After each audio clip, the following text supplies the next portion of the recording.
Hi there everyone, and welcome to another weekly edition of Tim's Top Tips for Influencer Marketing. So this week the question is, do you really need to pay influencers?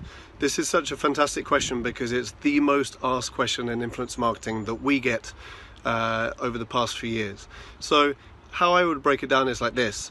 It depends whether you're doing industry marketing or product marketing, first of all. If you're doing product marketing, if the influencer doesn't really know your product or would not normally promote your product, then you have to pay. If they're already an advocate of your product, maybe you can engage them organically. It helps to seed products or to give them a good experience with your product so that they'll feel like doing that organically without even prompt from you as a brand. When you come to industry marketing, it's far more ambiguous and there's just a ton of questions around how to best engage influencers. So it's all about value and time. What's in it for the influencer, and can you give them something to easily contribute to or minimal investment of time that fits in with their current motivations? Because don't forget, a lot of these influencers are not linked to a publication, they're not linked to an analyst house, they're independent influencers that have businesses to run or have their own personal motivations and causes that they want to drive.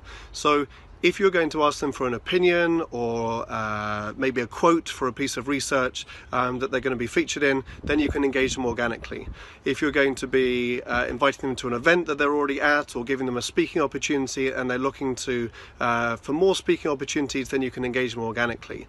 If they're an influencer that is at the top of the game and you want to fly them over and then to do a keynote speech, they would of course expect payment from that. If you want them to write a research report or a white paper or invest in some content creation which takes 2 days, of course you're going to have to spend money on their time and expenses, not for their opinion, but they're valuable people and their time is expensive, so of course expect to pay for that. So the value and time axis is key, and you've got to think, what's in it for the influencer and how do I give them more platform and profile and really help promote their expertise, and then you can get access to their audience with an organic partnership, and payment doesn't have to be involved.